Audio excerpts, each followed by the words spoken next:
Yeah, welcome back. Good evening. So we'll start.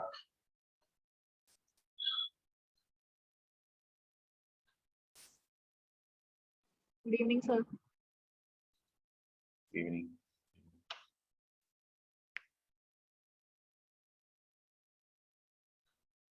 Okay, so we have seen the basic formation processes.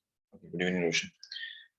We have seen the basic formation process in which soil is formed, and basically it has to do with what two processes. That is, sorry, the accumulation process, and you have to also look at into the differentiation process, how the soil is differentiated from other. So these are the two factors you have to explain while going for explaining the formation of soil. That could be about in general statement. It could also be about a particular, particular type of soil, maybe about pot soils, maybe about pedocalc. They may be asking you specifically. So in all those cases, you have to go through this thing through these two dimensions of accumulation and differentiation and see which category of soil is which. So sometimes the question is about maybe describe about Chernozem soil. Maybe they'll ask about pot soils. So in this case, you have to, this will be not be exactly about formation. So one of the aspects that you write about would be formation, how the soils are formed. So while you write that, you will answer these two dimensions. Then you will write about maybe the structure, maybe the the gather characteristics of the soil, its locations. So two type of questions could be there. One is about the origin in general, and one could be about a particular type of soil, and to describe maybe write about that, about the various features of that particular soil. In both these cases, you have you would want to write on this particular part. Maybe in one first case you will be about specifically writing on that. The second case you will be writing a little bit about that. So that's a difference. But anyhow, keep that in mind. Now after that, we have understood the soils. So one another quest of geographer is always to classify things. To put that things into an order, so that we can understand these things through a structure. It will be easy to compare things like that. So we have seen basically climatic regions, climatic classifications we have seen, which is a very significant part of our exam. So you see a lot of time the questions are asked from Coppens, Thornwaites, and Travarta's classifications. Similarly, the classification of soil, zonal classification of soil is also very significant. Zonal classification. That's what we are going to study today. Zonal classification. There is two type of classification. One is a zonal classification that we mostly see in the exam. Then there is a USSD. That's a department of the US government, Agriculture Department. They have also done a classification, which is also known by the name seventh approximation, which again goes into classification of a different type of soils in the farm. Now talking about these two classifications, zonal classification is the most simpler one, and of course that's because it's simple, it's of limited utility. But the USSD classification is more complex and more applicable along in the real world situations. Nevertheless, we'll be focusing more on zonal classification because that is more significant from our exam point of view. USSD classification has not been asked yet. That may not be that important in that case. So we'll just see what that classification is. But besides that, we'll be mostly focusing on on the what classification and distribution of soil as we see through the zonal classification. All right. So we'll start here. Now, zonal classification has been achieved through different. First of all, it was given by a geographer called C.F. Marbut. Marbut gave the zonal classification. Now, zonal classification is basically about classifying soils into zonal soils, intrazonal soils, and azonal soils. Soils are classified or grouped under this head mostly. Soils of a particular region which have zonal nature, they would be similar. Soils of a particular nature which have maybe intrazonal nature, maybe they are similar. So that's the understanding. the Sea of Marble is Joy. So the first level of classification includes, obviously, the most important factor is what it is climate. So on the basis of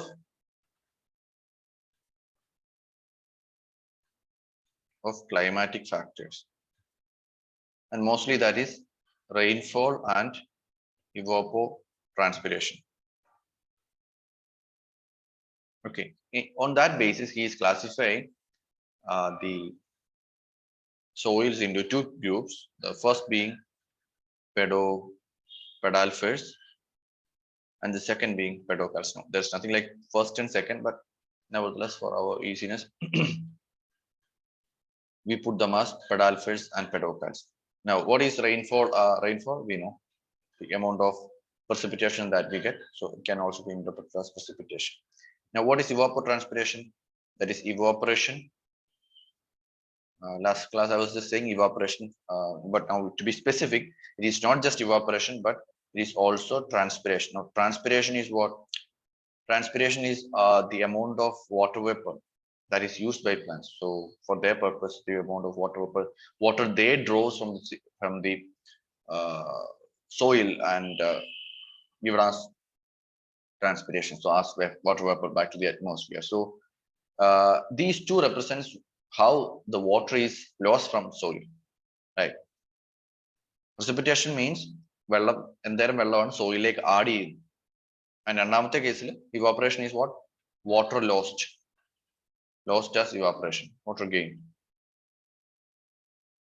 And from the last process of soil formation, we have understood that basically, and then soil formation is basically a function of water availability. There are two type of classification, which is on the humid region and which is on the dry region. Two kind of activities are happening. So here also the premise of the classification is water itself. Now, when you look at from that perspective, pedalfers refers to what? Pedalfers refers to what? Humid regions where precipitation is greater than evapotranspiration. Similarly, pedocalcs represents the arid to semi-arid regions where precipitation is less than evapotranspiration. So you get the idea of both the groups. Two groups are there. One is pedalfer and one is pedocalc. Pedalfers are found in the regions of humidity, more humid region, and pedocalcs are like the other region. So yes. So this is basically on the basis of climate. Although you can say climate, it's also on the basis of rainfall. Okay, rainfall is a major factor. That's the first level of classification. Now, within that, the group is again further divided into the zonal soil. Within pedalfers, you see, within pedalfers, there are soils which have zonal, properly developed soil profile. That they are classified as the zonal soil, which will be dominated by zonal soil. They will be dominated by the action of climate and vegetation, and there will be intrazonal soil, which are just the opposite. Parent material slope becoming important. Now you have the second level of classification again for pedocalcs.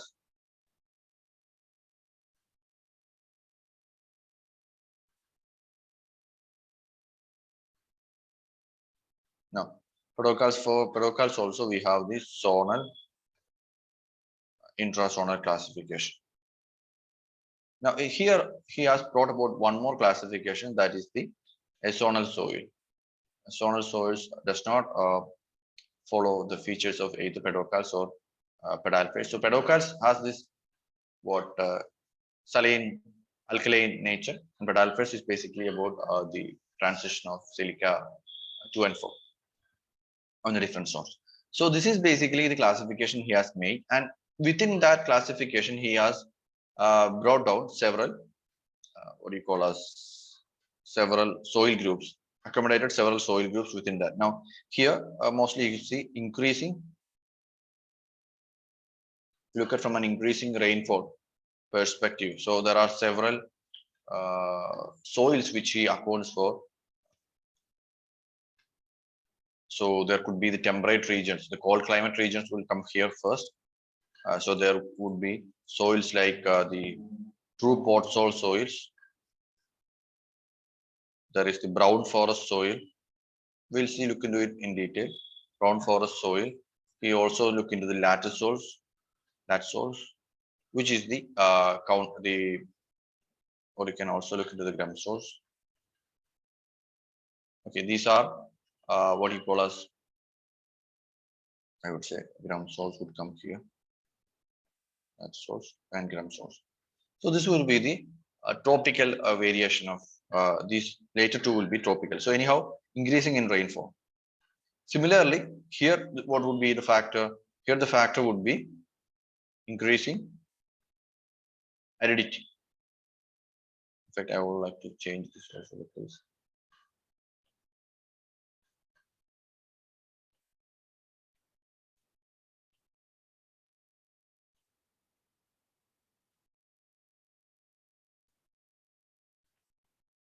Increasing aridity. In that order, you can again look at several like Chernosem and till desert soil. There are different soils which falls under those categories. So in this way, he has organized. So basically, it looks like you have similarity between different type of soil. That's why he has arranged this into the intrazonal and zonal. Now there is intrazonal soils. In each category, they have its own intrazonal soil. For example, if you look at the pedal phase, you have soils like bog soil, meadow soil. These are soil which characterized by poor drainage.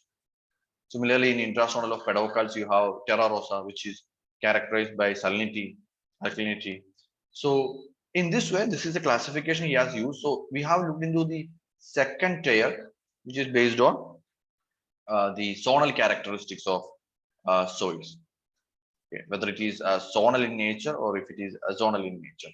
Now on the third level, he has also accommodated for the suborders. And that is what we see here, the suborders. Okay, the suborder soils, which is the hydromorphic or the halomorphic soil, and then again the soil subgroups, which are a part of that soil grouping. So this is the way he has gone about his classification. We have to just through this classification, we'll try to study the most important, some of the most important soils like these. Some of the Chernosem has been asked, chestnut has been asked, UPC. Potsol, I don't recollect accurately, but I think Potsol also has been asked in the previous year question. So anyhow, recently asked two regions were the chestnut, the Chernosem, the desert soil. These were asked, so we could look into it in a few details. Okay, before that we'll write a few things, and I'd like to bring in the map also.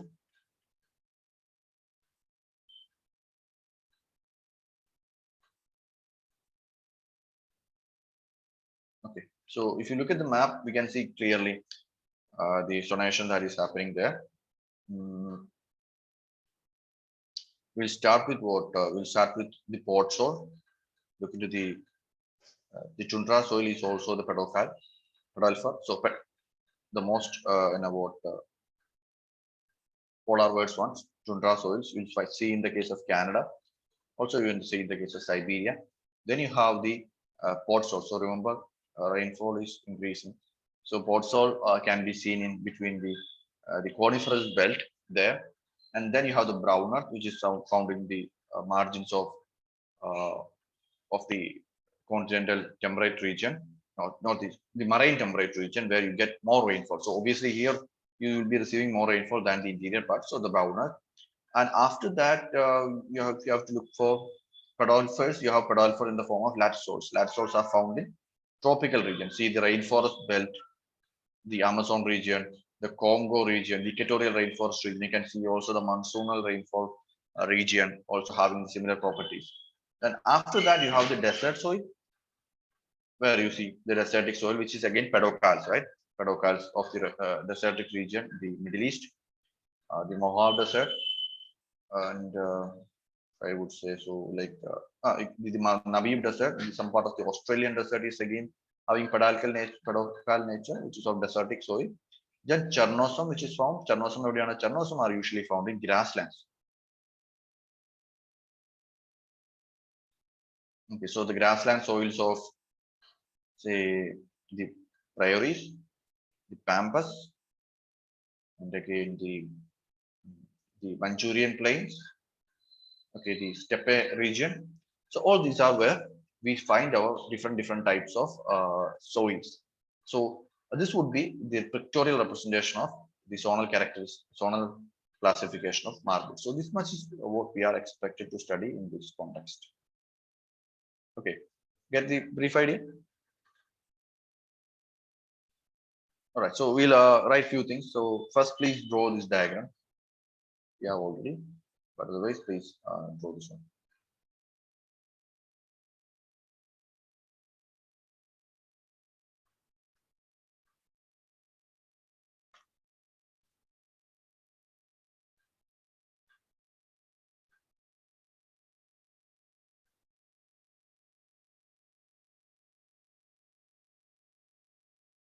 First classification based on rainfall and second classification based on zonal and intrazonal nature.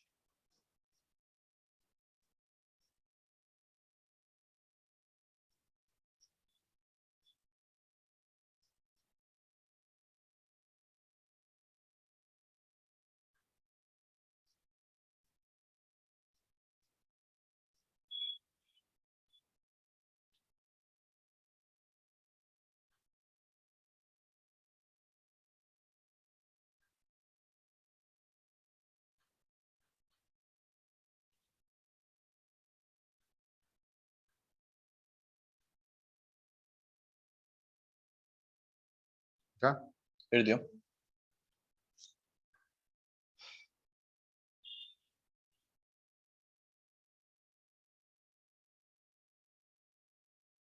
Okay, I guess could have done that.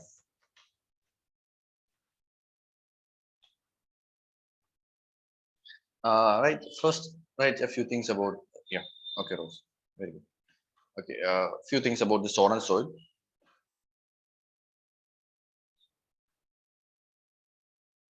They are, zonal soils are found in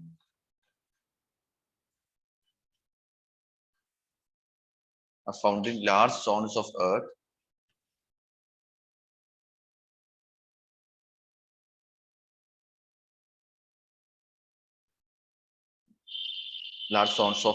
where zones of the earth where the active soil forming factors, that is climate and vegetation, work for a prolonged time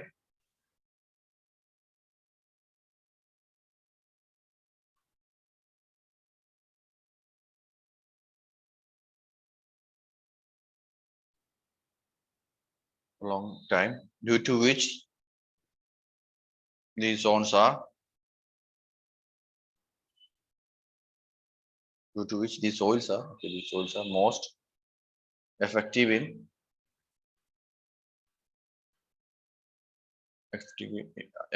developing its soil profile.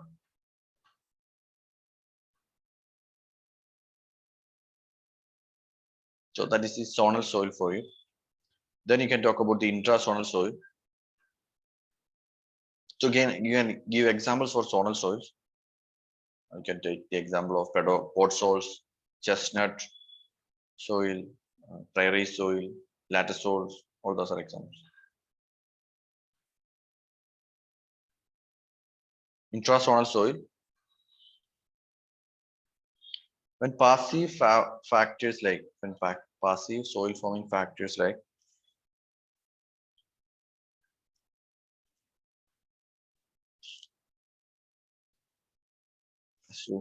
parent material and topography. Parent material and topography becomes important, becomes more dominant. See, in everywhere the function of climate is there. In everywhere the function of all these factors are involved. Time, or if you say like the topography, the vegetation, the parent material. In every soil you have the influence of this. We are just talking about which one is dominating or which one is outperforming the other factor. So if you go into zonal soil and their regions, certainly there is the role of parent material. Parent material does provide mineral content for the soil, but there the other factors of soil is more influenced by climate and vegetation than the parent material. So that's why we say they are zonal soils and have zonal characteristics. When it comes to intrazonal soil, the thing is that there is also climatic action. Climatic action is significant, but more than the climatic factors that are significant, the role of other factors, the passive factors have dominated. Major characteristics of the soil is a function of the passive characteristics or the passive factors. So that's why we call them intrazonal and zonal, not because the other factors are not acting. Don't get that confused, please. Okay, when passive factors like parametric and topography became more dominant, intrazonal soils are formed. Under pedocals,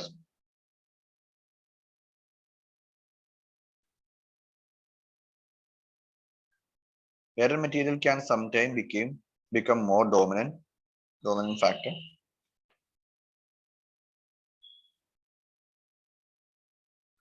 Leading to formation of intrazonal soils. Pedocals parent material can sometimes become more dominant factor, leading to formation of intrazonal soils. Okay. അപ്പോൾ പാരമെറ്റീരിയൽ കുറച്ചും കൂടി significant ആകുന്നത് പെഡോകാൽസിന്റെ ഇടയ്ക്കാണ്. Okay, because there is the capillary action is more suited there, and it leads to development of calcareous soil. In the calcareous soil, what happens is that a lot of calcium components are there in the soil because the soil is calcareous. Maybe limestone, take a limestone for example.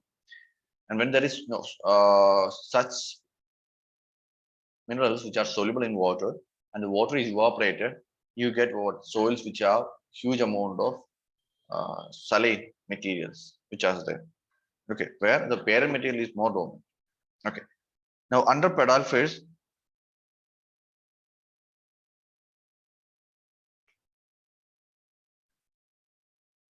topography plays more important, more dominant form,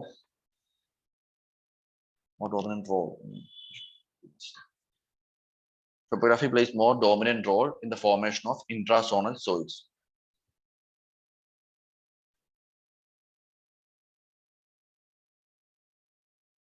Example is waterlogging and formation of peaty soils, bog soil.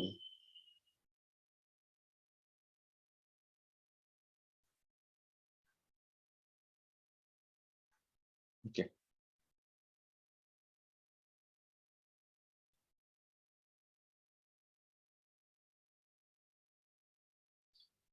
Now we have a zonal soil. When the factor of time becomes more dominant, zonal soils might be formed.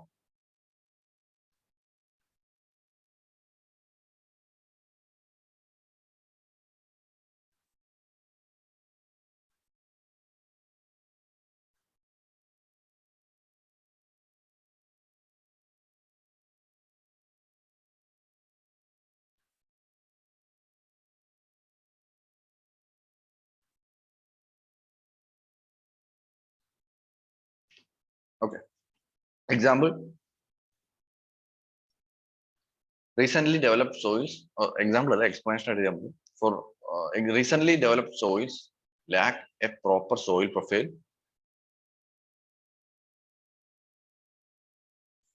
Soil profile mainly because soil forming processes have not, mainly because soil forming processes have not operated for sufficiently long time.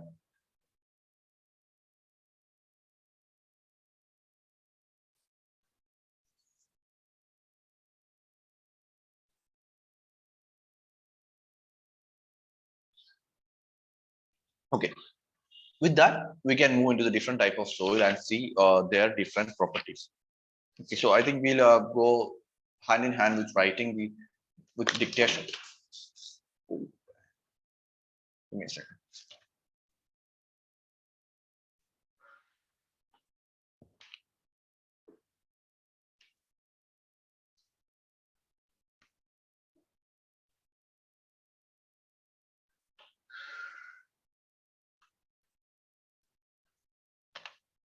Sorry, my pen fell down. I have to take that. Okay. Now with we have to see the different type of soils, the different type of soils under pedocals, pedalfers, different zonal and zonal soils. We'll introduce the most of the soils so that we, okay, please draw this one too. This is very important.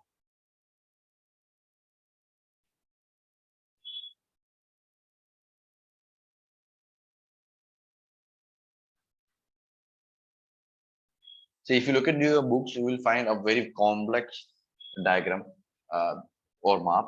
We don't need that much of complex. Maybe in between or in between these, you will be finding different type of soils because of several local reasons. But that is not much required for us. We'll go with the simplified version of the map. So that's why I've taken this one. Yeah.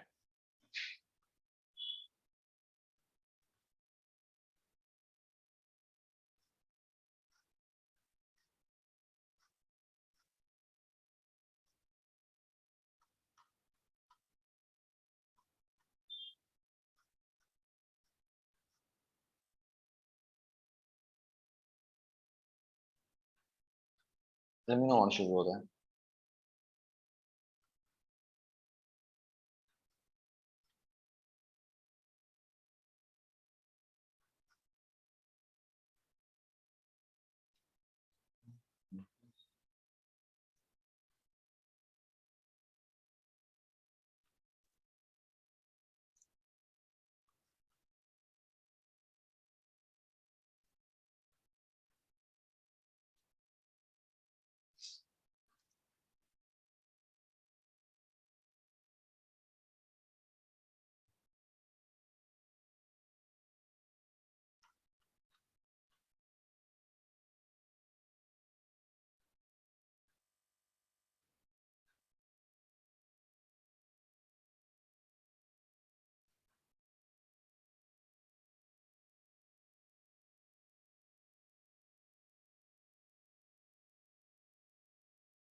Done?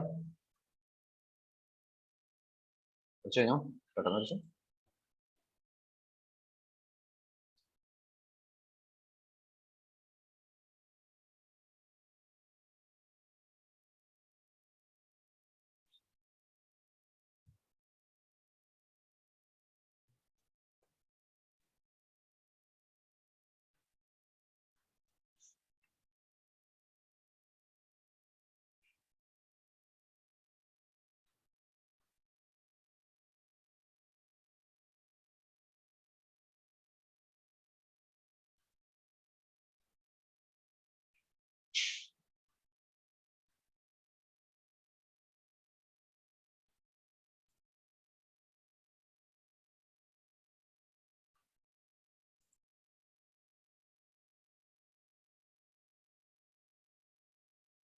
Hello.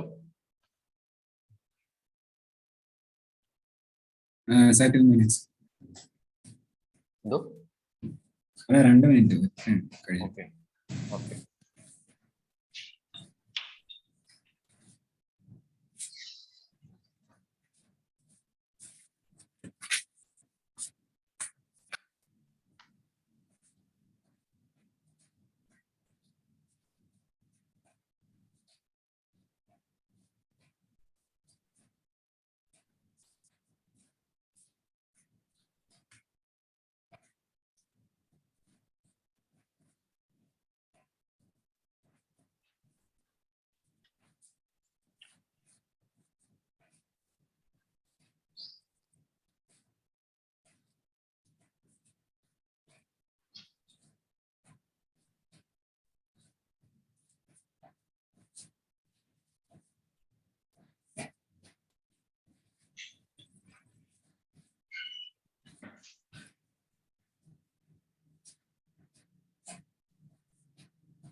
Okay, very nice. Now we'll look into these different type of soils in detail. So we'll be mostly writing, and I'll be explaining as and when the things comes into. Okay.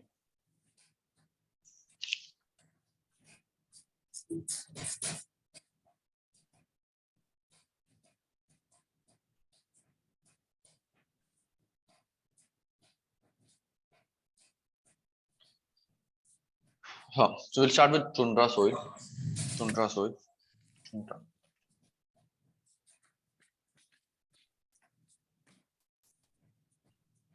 Tundra soil are found in arid climate. Found in arid climate, but not with much of salinization and alkalinization. Salinization, alkalinization is not there, so it's a pedalfo. Locations include coastal Greenland, Arctic shore of Eurasia, southern shore of Canada, etc. Some of the features include, we know the region, so mostly covered by ice, most of the time covered by ice, and very short period of ice melt, characterized by very low rainfall.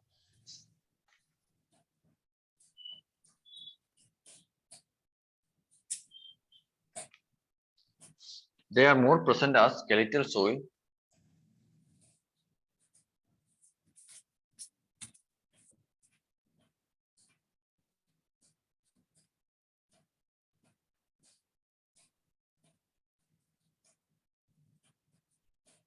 As glaciers erode the topsoil to make it, as glaciers erode the topsoil to make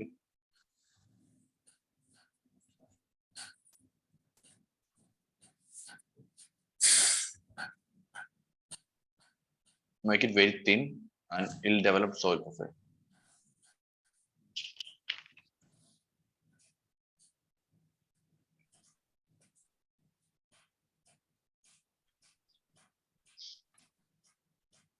In general, they are lacking in organic matter.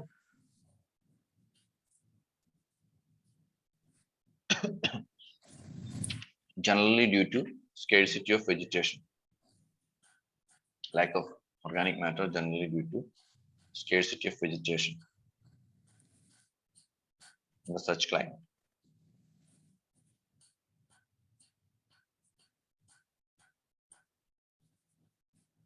On the other hand, in certain areas, specifically, especially depressions, soils rich in organic matter can be found, formed due to waterlogging caused by ice melting.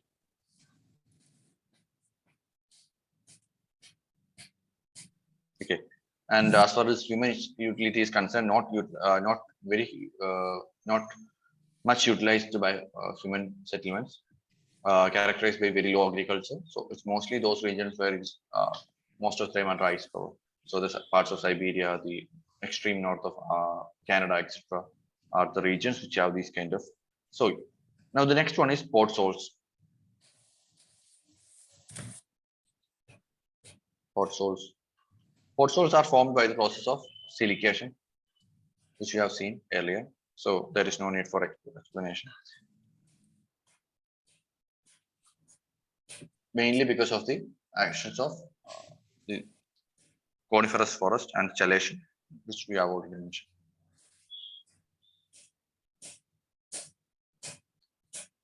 So, okay, these are ash, also known as true port soils, also known as ash gray port soils or true port soils.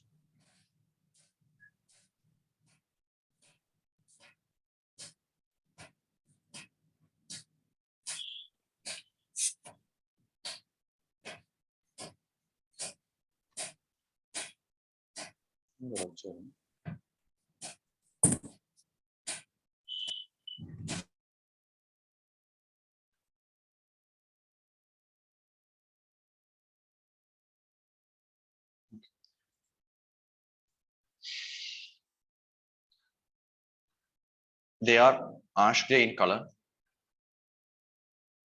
They are the true porcelain, because true porcelains are where the porcelainization process is clearly visible. So that's why the name true porcelains.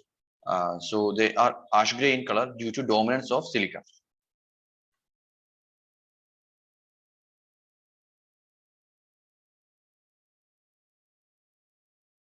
And the color ash gray is mainly due to leaching of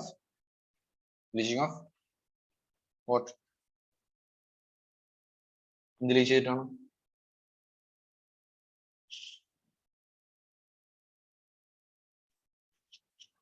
ഓർമ്മയില്ല? Leaching of what?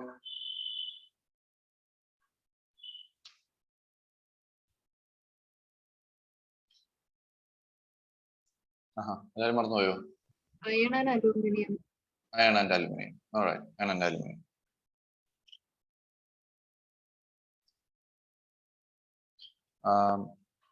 Since they are characterized by intense leaching,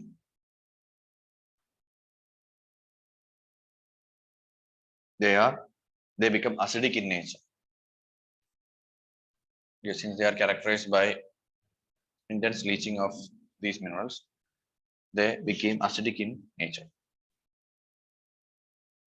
So it is silica rich and it is also acidic in nature.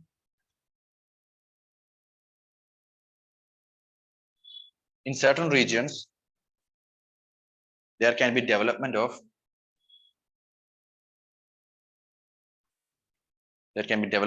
iron pans and pans or dewey crust, as we call it,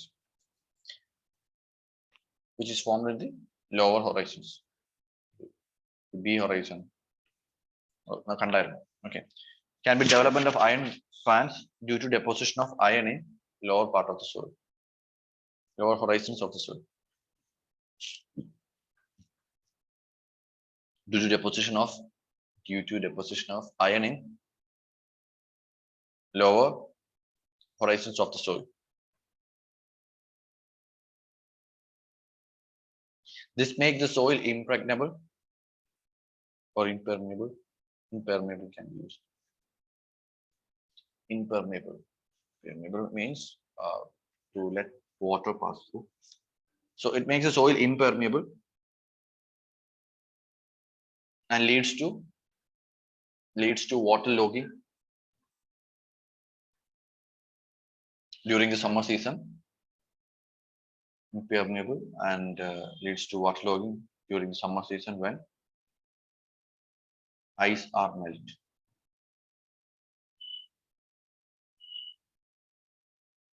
So they're mostly found in the Newfoundland region of Alaska, eastern Siberia. These are the main regions there where they are found. So you can look at the map. The Newfoundland region, the Siberian part, that's where you find true porcelains. Also, mainly the taiga belt. Where is it found? It's found in the it's found in the taiga belt, taiga forest areas, taiga or the coniferous forest regions. Okay. As far as agricultural activity is concerned, limited agricultural utility.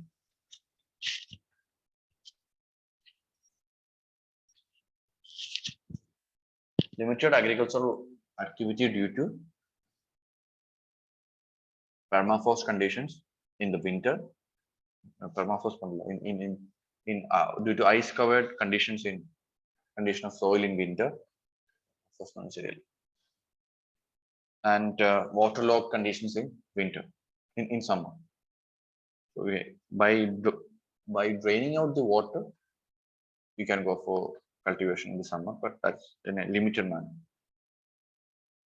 Vegetation, this is the vegetation. Vegetation is dominated by coniferous trees. Coniferous trees spread across wide areas. Right, so acidicity is high. Organic matter is limited. So very high acidicity, pH 4.5 to 5 it becomes. So and it's also the process of porcelainization that is mentioned. Fine, that is mentioned. Now that is the case of porcelain soils. Now we go into brown forest soils. Brown forest or brown earth, as they are called.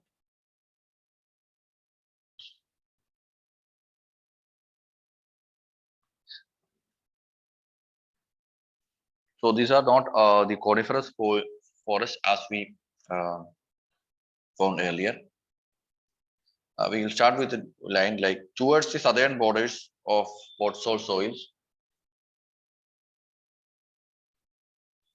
Towards southern borders of the Potsol soil, a transition towards brown forest soils are found when less of coniferous trees leads to less leaching and more presence of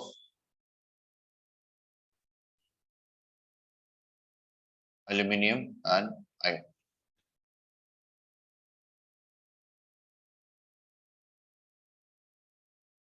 Okay, the brown color develops due to mixture of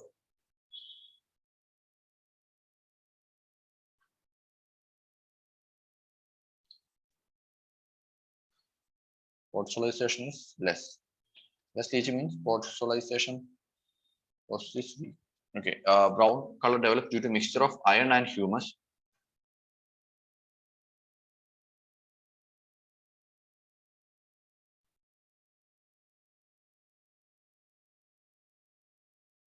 And the soil is slightly acidic, not as acidic as the true Potsol soil. The soil is slightly acidic. The brown forest soil are found in the regions of are found in association with are found in association with the broadleaf deciduous forest of the broadleaf temperate deciduous forest of different climatic type like the British type of climate,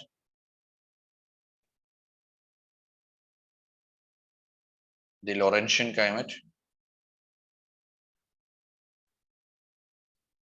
and the northern China type climate. These are the region where the brown forest soils are found. Okay, they are very significant regions for their agroclimatic, agroeconomic utility.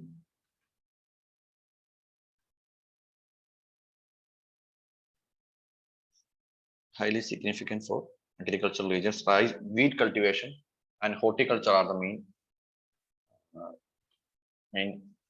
main agricultural practices carried out in this part of the world.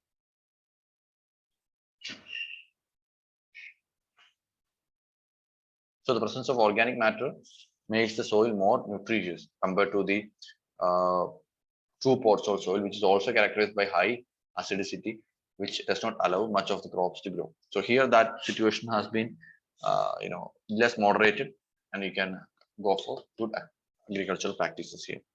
Now the next one is latosols.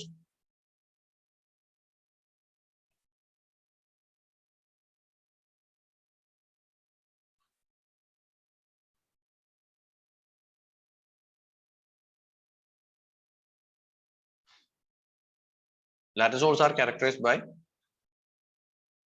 desilication,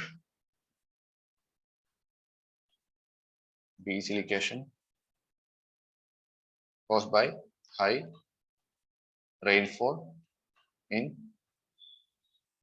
humid tropical regions, wet and hot, humid tropical regions. These are found along the rainforest belt. These are found along the rainforest belts, the monsoon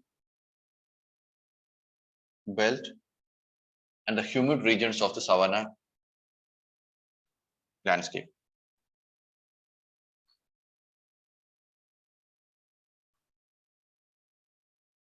So politically, it will found in the regions of Central America,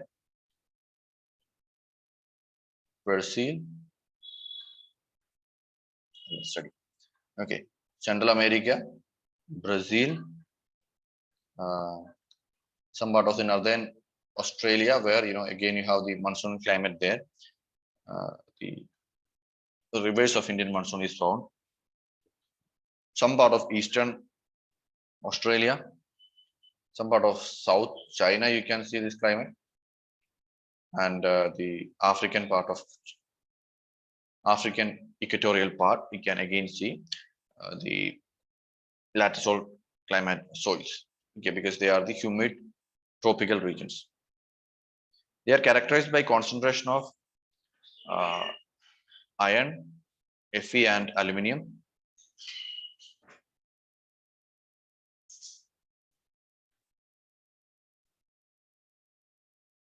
Characterized by the concentration of Fe and aluminium. So the ferric oxide gives it often a reddish color.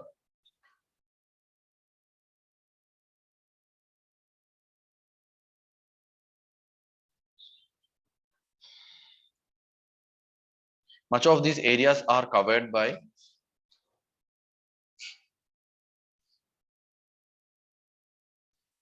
forests are covered by tropical evergreen and deciduous forests. Tropical evergreen and deciduous forest, Amazon, Indonesian rainforest, the parts of Congo Basin, all these regions, and the rest of the places are intensively cultivated. The rest of the places are intensively cultivated for crops like rice, maize, cotton, plantation crops, etc. Rice, maize, cotton, plantation crops, etc. So we know the conditions, right? Okay, now if you look at these parts, India, obviously rice cultivation, some part of the Indonesian, you have what this soya cultivation, soya plantation. So plantation is the major thing. Plantations, agriculture plantation, or also you have these what do I say? Banana plantations, soya plantations, and other things are there. So huge levels of deforestation. These regions are also facing the threat of deforestation and soil erosion and soil degradation.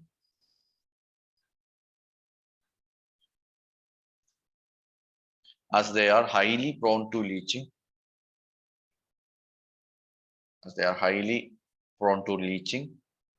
When the forest covers are cleared. So we see the examples of the soil degradation from Amazon basin, where you cut down the trees, and after 2 or 3 rainy seasons or 2 or 3 years, the soil is completely devoid of its nutritional properties, and the land is turned into a desert. Despite getting a lot of water, though, the area would be converted into desert-like situation. Arid, which is not arid it's not arid. Desert in the sense that it is not able to support vegetation because all the nutrients have been leached. So one characteristic of lattice soils is that they are highly leached soil. Okay.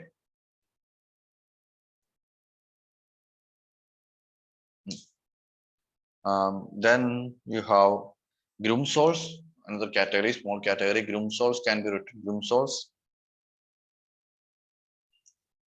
are soils found between the lattice soils and tropical desert soils.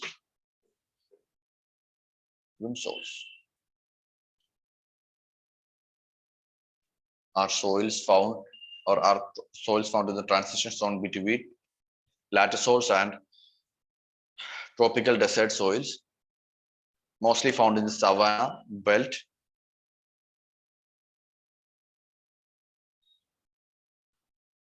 mostly found in the subhumid or the dry parts of the savanna belt and the dry arid regions of the monsoonal climate. So basically India and African region. Characterized by semi-arid climate.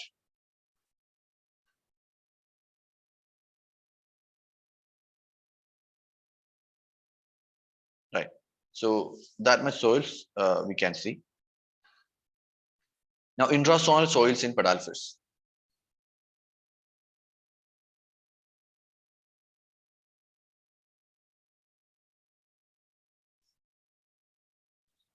Intrasonal soils in pedalfish are developed in flat terrains, characterized by defective drainage. Flat terrains characterized by defective drainage, which leads to waterlogging. And the development of anaerobic conditions. Now this is waterlogged. The presence of oxygen is limited. The oxygen limitation will lead to what? Anaerobic decomposition. Or in fact, more than the anaerobic decomposition, the decomposition would be less. So that's why in the regions of marshes, ചതുപ്പിലൊക്കെ ഇങ്ങനെ ചതുപ്പായിട്ട് കിടക്കുന്നു. അവിടുത്തെ soil totally different ആയിരിക്കും because lot of pretty much huge amount of organic content is there. That's basically the character of ചതുപ്പ് അല്ലെ. കുറെ മരങ്ങളും ഇലയും ഇതെല്ലാം വീണ് ഒരു ചെളിക്കുണ്ടായിട്ടാണ് കിടക്കുക. So there, that is basically the organic matter that is dominating the region. Couple of examples include bog soils. Bog soil is an intrasonal pod soil, which is found in basins created by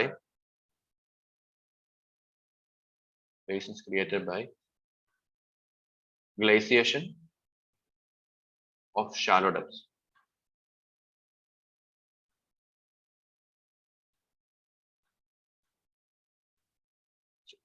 So they are found in cold, moist, continental climatic regions where glacial erosion has led to creation of small depressions. Obviously, we know like the glacial, wherever glacial erosion is happening, two things occur. One, you have plain regions where because of the later part of glacial erosion will lead to moraine spreading and moraines creating plains, and then later wind carrying these soil into distant region and creating plains. On the other hand, you will also see the plucking effect of glacial erosion will lead to creation of small and large depressions. Large depressions will be in the form of lakes. The lakes we see in Canada, American border, the Great Lakes region, all these are created by glacial activity. So these two small depressions are there. Small depressions are characterized by bog soil formation when ice melts. Now meadow soils are there. Meadow soils are found in the floodplains of rivers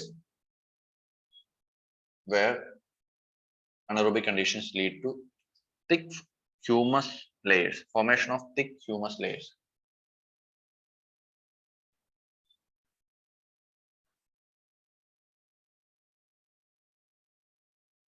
Okay, so that's about intrasonal soil. So you can give another example, that is the Terai region of India, which are peaty soil. Terai region, underwater, defective drainage, soil tends to be peaty. Peat, we know, Sundarbans Delta again.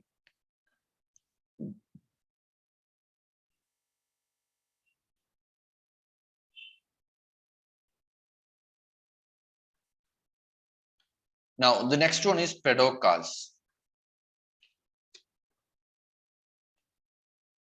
So pedalfish, we have seen that increasing rainfall. You have Jaiga, the tundra soil, the brown earth, and then the lattice soils, right?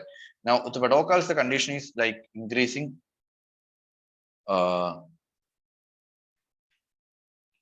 decreasing rainfall. You have Chernosem, chestnut, and desert soil. Okay. If you are to look into prairies, there is another type of soil which is found in the prairies. Are kind of Chernosem soils only, which are found in the prairie regions. Chernosem and chestnuts are found across the grassland. So when you see, mostly you see grasslands would be surrounding desert region. Around that there will be grasslands.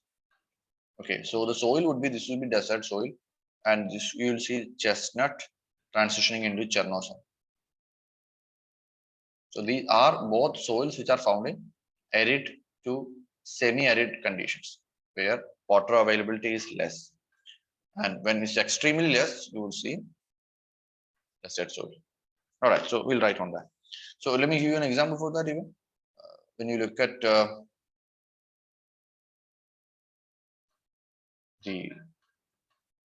this would be the Gobi region, the desert region. So around that, you can see layers of what chestnut would be here, Chernosem would be there.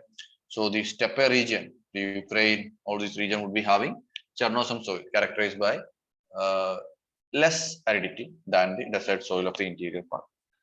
Okay. Then we are writing about Chernosem first.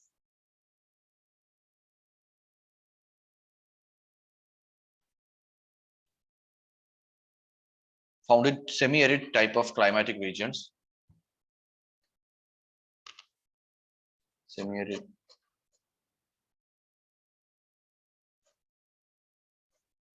So one more point I will mention is that the intrasonal soils of pedocal nature, pedalfer nature, are known as hydromorphic.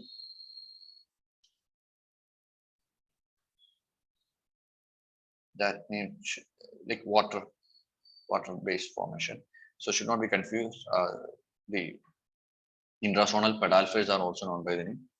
Also, they are the hydromorphic soils which are formed by the anaerobic conditions. Okay, so that is clear. Just make it clear to everyone. Now, steppe, Chernosem soil. Chernosem soil are found in semi-arid type of climatic region.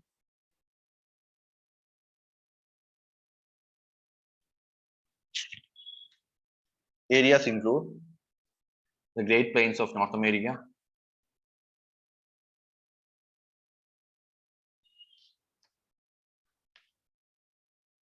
where they are that is the prairies, where prairie soil is found, which is better quality Chernosem.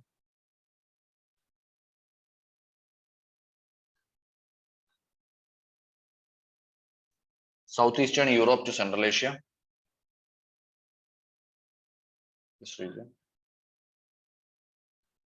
The Manchuria plain of China. Again, look at it. All these are grasslands. Manchuria plain of China, southern part of Brazil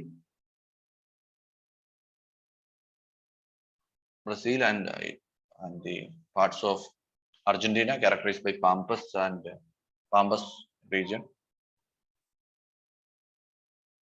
Veldt region in the South Africa and Murray-Darling Basin or the Downs of Australia. Murray-Darling Basin. Now look at it, all these are regions of grassland. So how is grassland formed? Grassland formation is dependent on two factors. One, there is low rainfall, but not much aridity. Aridity is less. And the soil characteristics, we know it is basically, if you look into the case of temperate soil, not in the case of tropical soil. Tropical soil, it will be green soils. In temperate soils, you will see these Chernosem, chestnut soils of the region. And some of the features of the soils are, these are found in the steppe type of climate, that is the temperate grassland climate, and contains all major minerals, highly rich in mineral composition.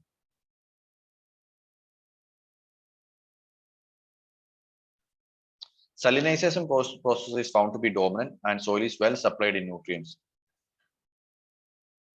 Salinization process is dominant and the soil is well supplied with nutrients.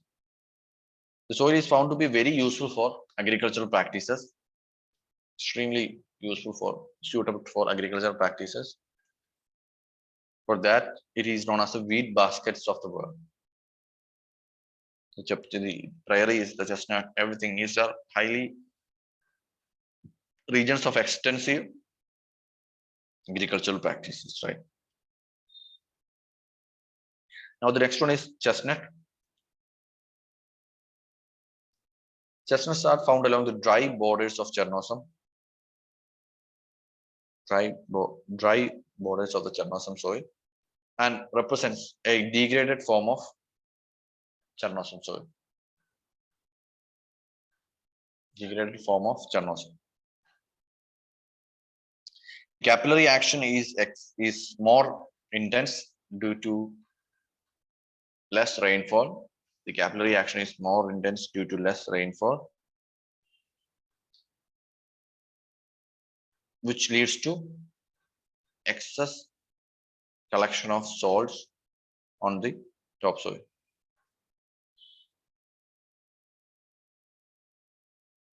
It is mainly dominated by short grass prairies. The tall grasses of a good region of grasslands are not found here. It is seen by more short grasses which are more drought resistant, and it is mostly utilized for ranching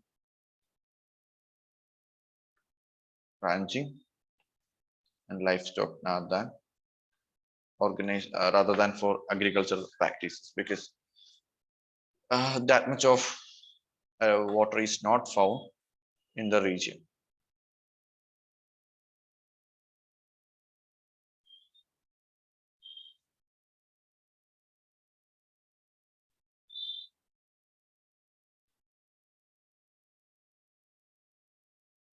Okay, now the last one of zonal part, that is desert soil.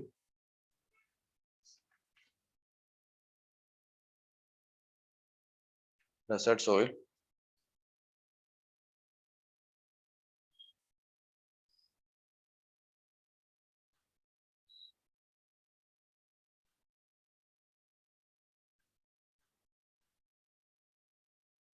Characterized by excessive salinization and alkalinization.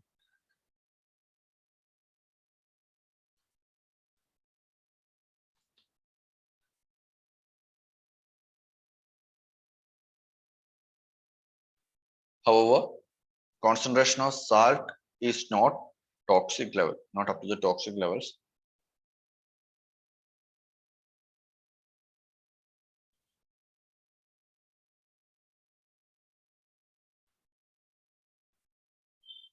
They are more sandy in structure,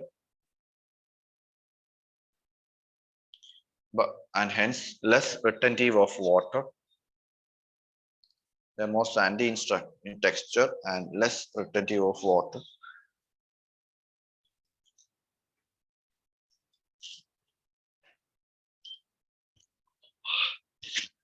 And thus consist of very poor vegetation. So now you know like why deserts have poor vegetation than other regions. Both function of the soil of the region and precipitation of the region. Both are function of climate. Okay. However, these soils are found to be fertile,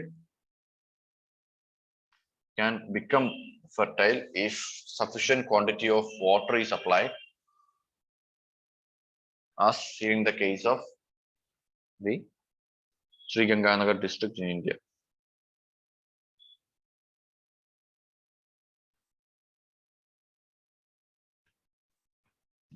Sri Ganganagar district in Rajasthan. Now, we have to mention a couple of intrazonal soils also. We'll start with terra rosa. Intrazonal soils can be classified into calcimorphic and halomorphic. Okay, halomorphic would be saline, alkaline. This would be characterized by more calcium content. Right. Now, terra rosa is the first of such. Terra rosa are red clay soil produced by weathering of limestone.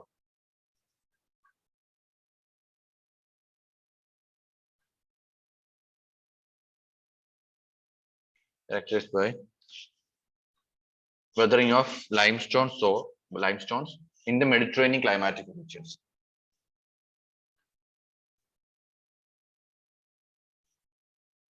And these soils are best suited for wine production.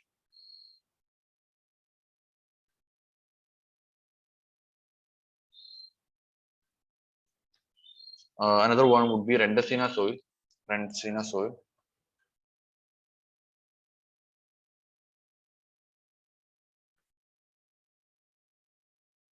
dark grayish brown, humus-rich soil formed by the weathering of soft rocks, soft carbonate rocks.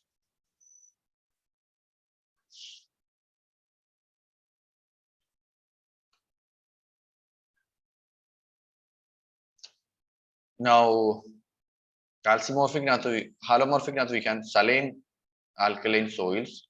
Halomorphic soils are saline alkaline soils formed due to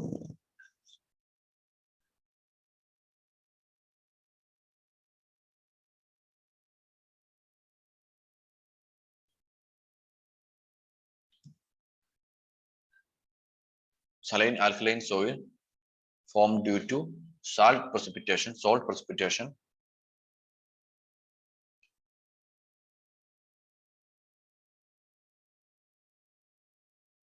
found in proximity of arid and semi-arid regions.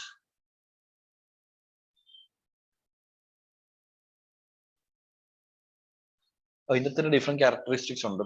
Solanchuk, Solanus, we don't have to go into that much of things. This is good enough for us. Now what we can do is that we can elaborate a little more on study few more things on these soils. That would be nice because we can get more information on that. Mostly with respect to the socio-economic conditions in the region. Obviously, when you are asked with the nature of the soil, the type of soil, you have to go into the human aspects also, the type of vegetation, the type of economic development the soil has allowed for. Okay, that can be done. A few more things to be right. That is azonal soil. We have to look into the azonal soil.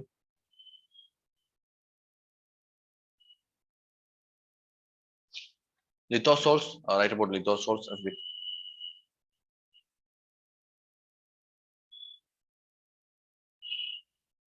Lithosols are soils formed by accumulation of imperfectly weathered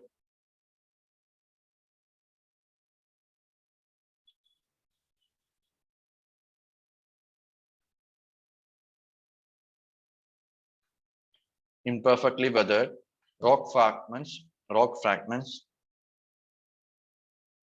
on steep slope with high erosion.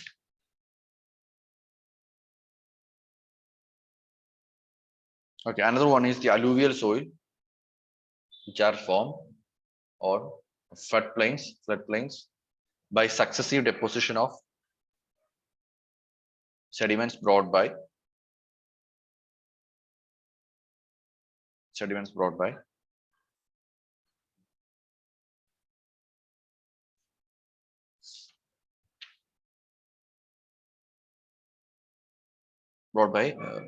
rivers.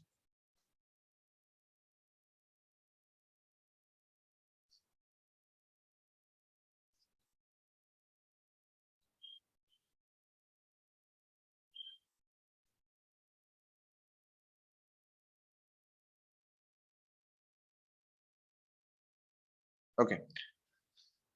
Now we write a few things about the USSD classification, although I don't USSD, USDA classification, US Department of Agriculture in the 1960s. I'll just introduce you to this concept. More than that, it is not very significant because I don't think so, because the questions have not been asked in this part. Usually in test series, or we have written this answer. Mostly, this classification is doing that. It is classifying the soil into different orders, suborders, grade groups, then families, etc. Okay. So what we study is usually the different types of soil and their name and their couple of properties. Most of the soils categories are that we have studied already. The soils which come under the pot soil categories, the soil which comes under the lat soils categories, things like that, or the lat or the pedocal and the pedalphase of the Marwood classification. So I'll just introduce you to the concept, and besides that, I'll give you a couple of documents where I'll give the features of the different type of soil. There are about 12 number of soils, which are soil types we have to study. But soil orders we have to study. Yeah, 10 numbers is there. So that's it. I mean, we don't have to. We'll just look at the names. Try to memorize a couple of names. If at all the question comes in, say out of the 10 orders, that is the 10 sort of soil orders that is there, if you can write 5 or 6 orders, that'd be nice. That would be all right. So the USDA classification is given by the US Department of Agriculture. The first classification that was provided was a CF Marburg classification. But the Marburg classification was facing several bottlenecks when it comes to practical applicability. So that is in 1930s. Now in 1960s, the US Department came up with the USDA classification, what is called as the USDA. It was called as a 7th approximation soil classification system. Okay. Now this system is based upon the characteristic soil, characteristics of soil, and a detailed classification is being carried out.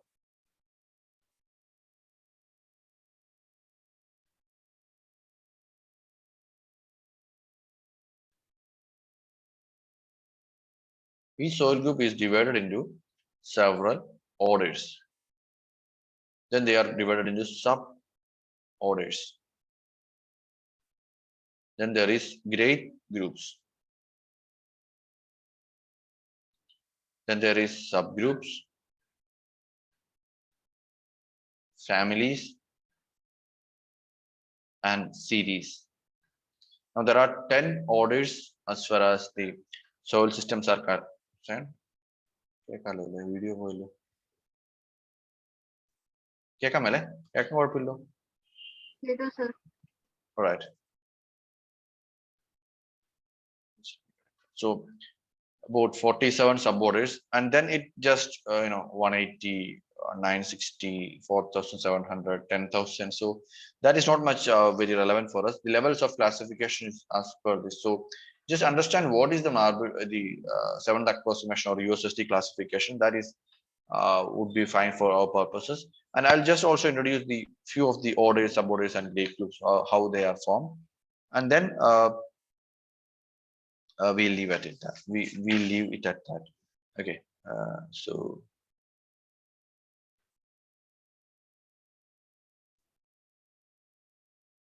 few things about orders.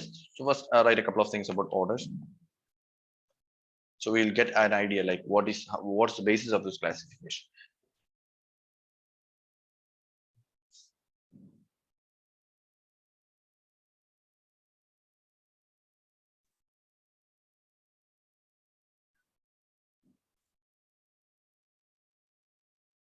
So orders is based on orders are identified on the basis of soil formation process,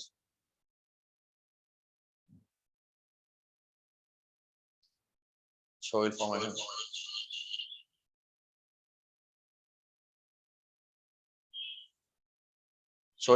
process, which is further based upon by the presence or absence of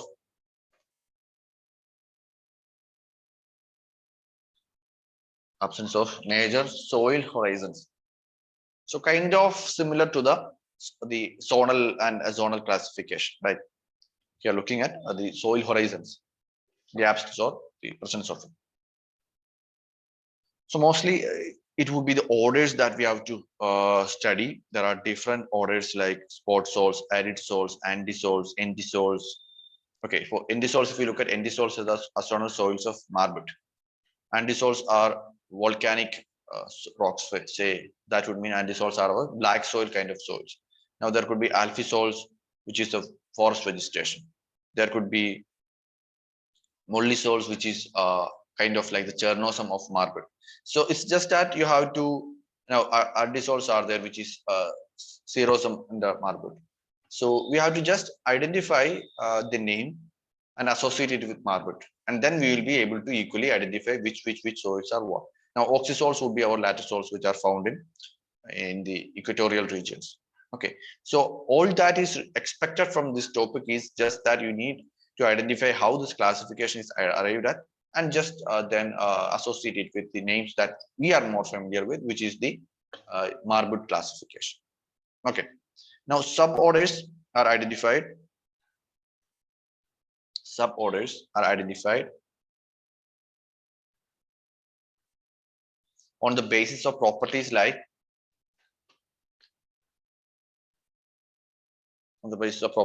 wetness, soil moisture regime,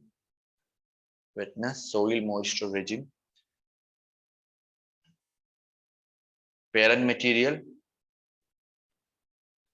and effect of vegetation.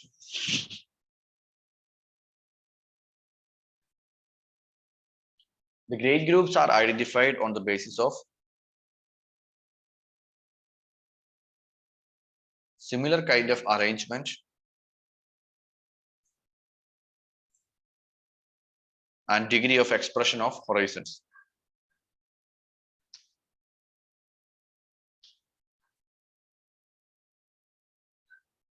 Other aspects include base status of soil,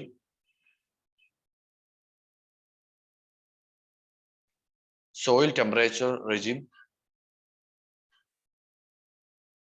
and the presence or absence of special diagnostic layers. Special diagnostic layers would mean the dewy crust, the presence or absence of the dewy crust or hard pans, as we say. So that would be nice. Subgroups, families, it's like a very big classification. So some advantages of the classification include, so obviously marble classification was having a limited potential utility because of its it was not able to incorporate actionable information, right?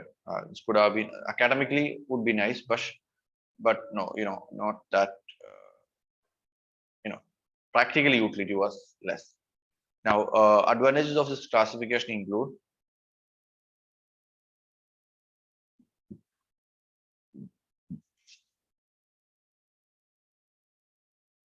highly detailed,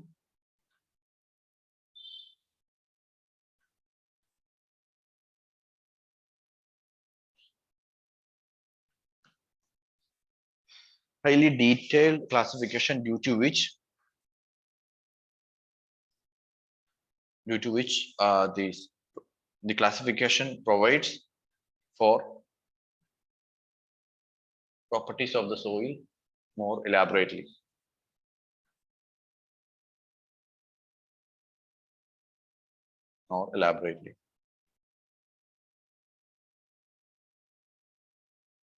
Hence the classification is found to be more scientific. The classification is also highly utilized for planning purposes, mainly for agricultural planning.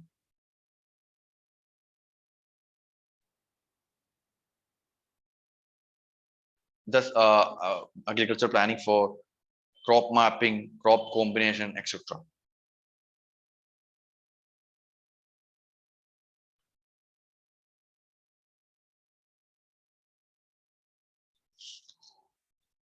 Some of the disadvantages include its very complicated nature.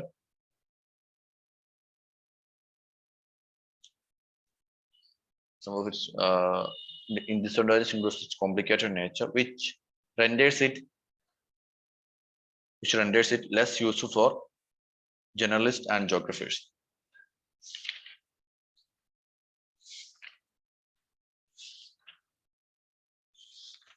Okay. Fair enough. That would be it as far as soil is concerned. Very important topic. You can look into both the the classifications, the soil origin. I mean, origin is very important. I just once again put your focus back into the origin process of soil, just so that it is very important. So soil formation is characterized by two processes, that is accumulation, which is a function of weathering, and other exogenetic process. And then your need for differentiation of soil. Now, based on this differentiation of soil, a soil can be classified as zonal, and intrazonal. Okay, so differentiation which is well differentiated would be known as the zonal soil, and which is not differentiated would be known as the external soil. Now, soil formation is also influenced by several factors. Of that factors, several factors like climate and vegetation are the most important one, which is the active factors. The climate and vegetation and the dominance of active factors would make the soil zonal in its characteristics. Similarly, there is other factors which include parent material and the topography. Both of this could make the soil intrazonal, and then you have the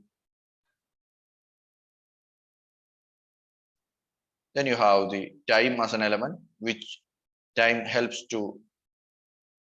should be there for the soil to develop. If that is not there, it would be a zonal soil which will not be having any kind of soil profile, well developed soil profile. So that is the case. Now, as far as differentiation is concerned, we are more concerned about zonal soil. Differentiation is a function of two factors, that is temperature and precipitation. So in that, we can see two type of places that occurs, like the arid region and the humid region. And in humid region itself, you have two kind of activity, that is two type of classification or areas which referable. That is the cold area and the hot area. In cold area, you see photosolization process, which is characterized by retaining of silica and the removal of Fe and Al. In the case of hot region, you have the process called lattisolization, where you see the retention of Fe and aluminum and desilication. Arid region, we have the capillary action dominating there. So here the domination is by leaching, alluviation are the two processes, and illuviation, which is the deposition. So here the capillary rise is the main factor, which will lead into salt-rich soils, formation of salt-rich soils, saline and alkaline soils. So this is what we have studied, and we have studied also a classification based on that. That's it. അത്രയും കാര്യങ്ങൾ clear ആണോ?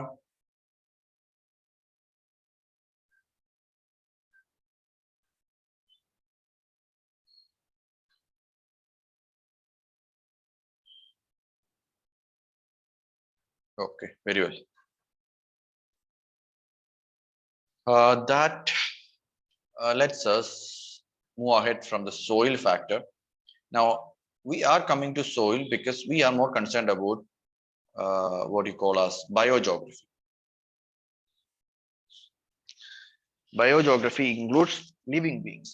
So soil is not much of a living being. Soil is a thing which is most necessary for life to continue. So we are going to now study about the biological beings of the planet, which includes both the plant varieties and the animal varieties, right? For flora and the fauna. These are what we are going to study now onwards. Now, we can study the distribution. We are mostly studying not particularly about the animals, which is the realm of biology. We are mostly studying about how these are distributed.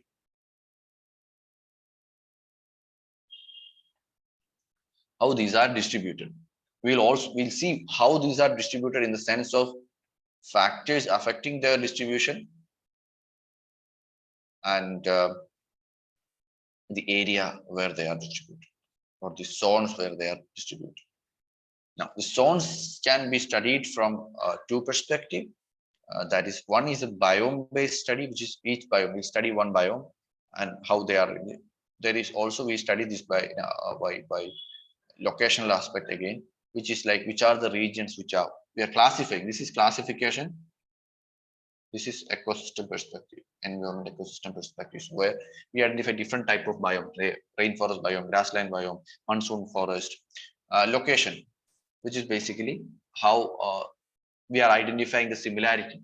So now we have different type of biomes. But every biome is not like, you would find some animals in Africa, then you will find the similar animals in Asia, then you will find some of them in the Arctic. It is not like that.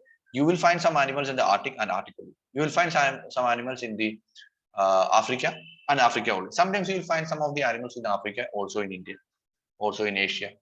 Okay. So mostly speaking, between the continents, there is a stark difference. For example, some of the animals that is found in Africa is not found in India. Some of the animals that is found in Latin America is not at all found in, or rather South America is not at all found in any part of the other world. Right. Mostly, if you look at one of the best example I can give is kangaroo. Kangaroo is just found in Australia and nowhere else. Okay. As far as elephants are concerned, elephants are found in only just two regions, that is Asia and Africa, and these are also two different species, not the same elephant. African elephant and Indian elephant are two different things. So we are studying how these are distributed. For that, first we have to understand factors. Obviously, when this characteristic is there, some of the animals that is found in some region are not found in the other region. So there are some factors behind distribution of animals and plants. We are going to study about that. Okay.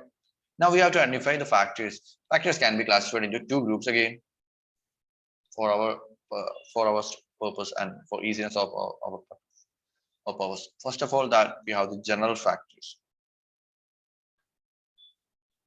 These are factors which are common across the world, how they act.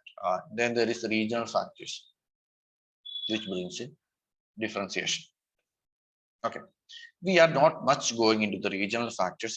Instead, we will be more focusing on the general factors which influence the distribution of plants and animals. So in general factors, something we can identify the most important is the environmental factors. We'll be focusing more on the environmental factors and less on other factors like biotic factors, biotic interaction. Okay. Right. In regional factors, there is factors like historic. Regional factors is mostly historical. That is speciation. As new species is being created, what then extinction. Okay. Dispersal. For example, if you give this an example, earlier the poached animals were found across the different parts of the world. They like kangaroo. They were early mammals. When the more sophisticated new mammals came, they could carry their children in their womb, not in their pouches. So they had more advantage as far as evolution is concerned. Though they replaced the other animals like the pouched animals. So they were extinct. So and that extinction meant in India and Africa and these regions there was no kangaroos left. But in Australia, because that is far away, not connected to the Africa or the regions where new mammals developed, that area became distinct on its own. Right. So how this distribution of animals in Australia has happened because of differentiation was a result of extinction and different type of speciation in other parts of the world. So this is how you are going to see this thing. Right. Now, as far as environmental factors are concerned, every animal needs a habitat to live in. Now, habitat does not occur around the world as like every place is not habitable for everyone. A different habitat is characterized by different environmental factors. For example, there would be temperature, there would be water availability, that is rainfall, there would be solar sunlight or sunlight would be there. There would be the case of slope, topography. So different factors are there which affects the distribution of plants and animals. Now, this unique, like all these things varies, will lead to formation of patches and corridors which are connecting the patches where animal life, where life is existing, and every organism will be having its own ecological niche. Meaning what? The specific living conditions required by an organisms to live in. So wherever that living condition is found, an organism would be able to live in that. For example, if you take the case of polar bear and you bring polar bear to India, in Kerala, it won't be able to live because it's a very different climatic condition. Similarly, if you take a fish which is growing in fresh water and put it in salt water or sea, it will not be able to live. Again, difference is there. So a specific living condition is that is where a particular species would be found. Some species would be having capacity to live in different regions. Some would be having capacity to in a very very what do you call us very limited range, stenoceous and urogenous species. So that depends upon its living range. So it's a living range that determines where or particular species can live. For example, if you look at human beings, they have wide range of living, right? Range of tolerance. So they can live across different parts of the world. Now, we are introducing this concept of environmental factors through an idea of range of tolerance.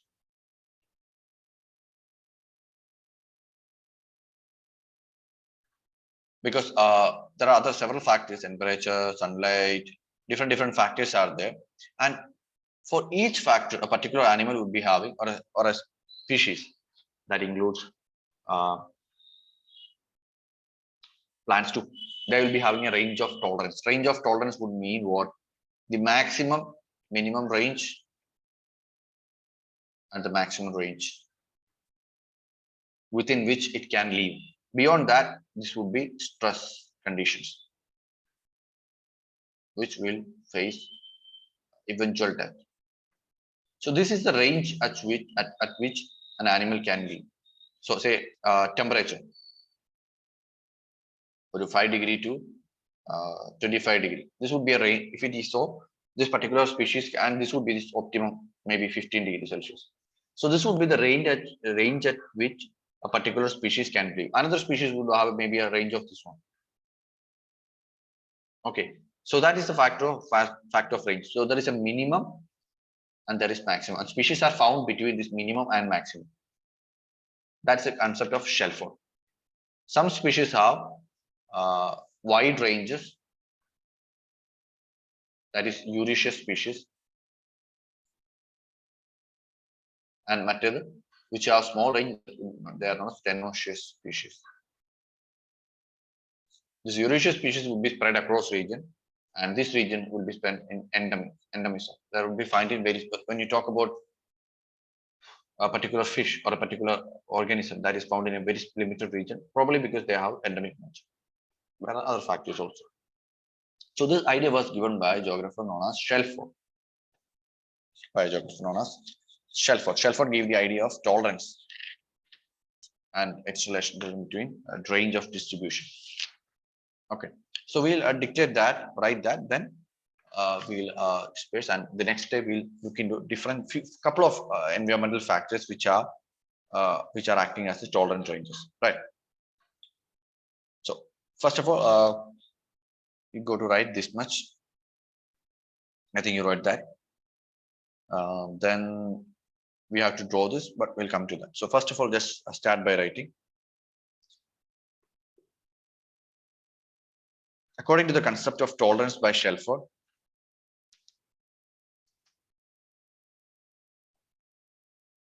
according to the concept of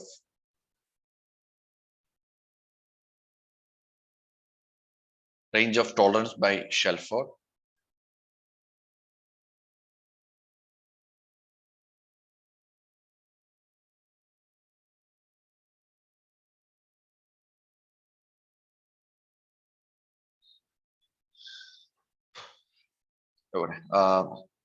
concept of Shelford, every species has a minimum and maximum requirement.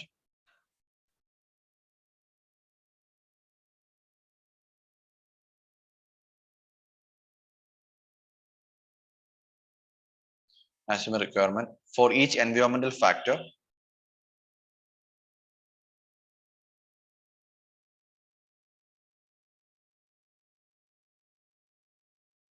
which is called its range of tolerance.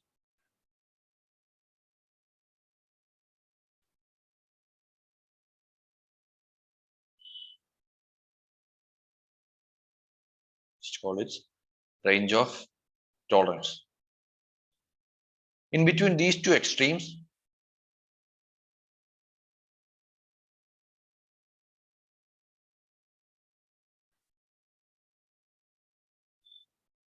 extremes lies the optimal condition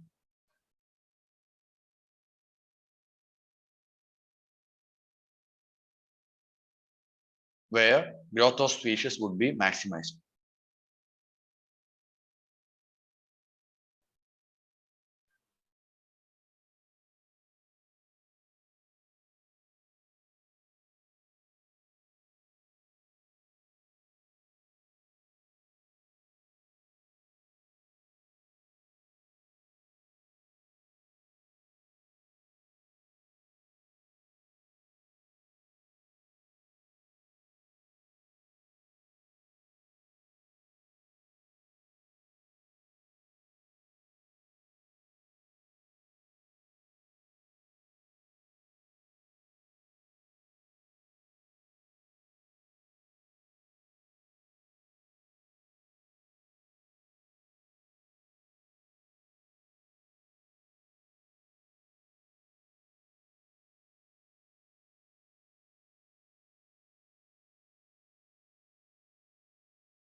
Okay.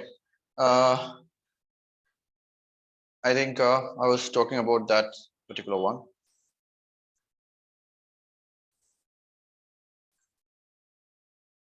Okay. So the species with narrow range of tolerance are called stenoceous species, and they would be spread across limited ranges. The species with wide range of tolerance are called as Euraceous species, and they will be widely distributed on the surface of Earth. This is true in this is both true in terms of both. This is true both in terms of space and time.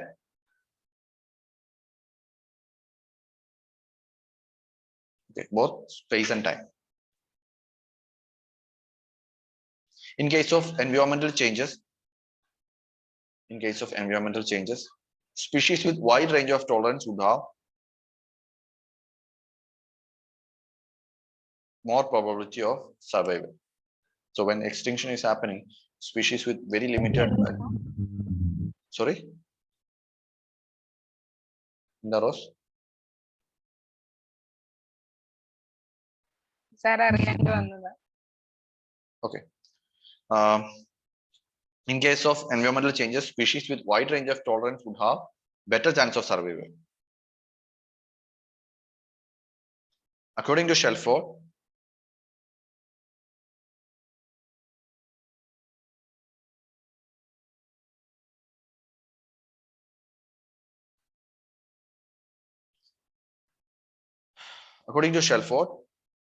organisms rarely live at their optimum location.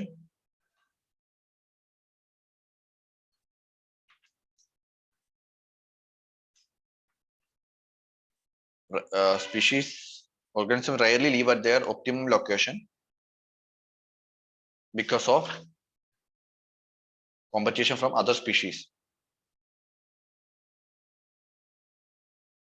Because of competition from other species, and also because of the constant evolution of the environment. Because of that, a wide variety of distribution of species would be found on the Earth's surface. Now we have to see about the importance of several factors of environment, say sunlight, say water. Okay, so that we will do the next day, tomorrow. Tomorrow we will hold a session from 1:30 to 3:30, right? So by that we'll cover most of biogeography. A few topic I guess will be left for the next day, which will be again environment will be taking again a 1.5 session, I guess. So 2 more sessions, and whatever left we'll be able to finish in 2 to 3 sessions. So that's my estimation. We'll wind up that. I think we have covered. See, geography has took a time. You cannot compare because geography is little content wise little wider subject which we have to study, because if you look at the syllabus as such, sociology would be half of, maybe not half, but 60% of geography only. So we have slightly bigger subject, and because that's not an issue, because we have a GS covered thoroughly under the paper 2. Almost all the socioeconomic conditions are covered under geography. So that's again an advantage. Okay, so we'll be able to finish at that in that time, 3 sessions or more, something like that. Okay, so anything you want to add or like a doubt that you have? I think you are clear on this one, but again, if you have something.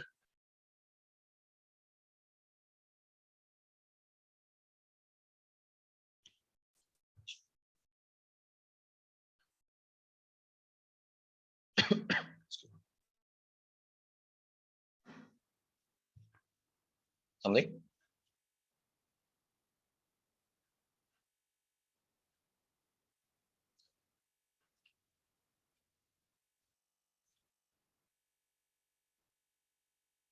Okay, then we'll conclude.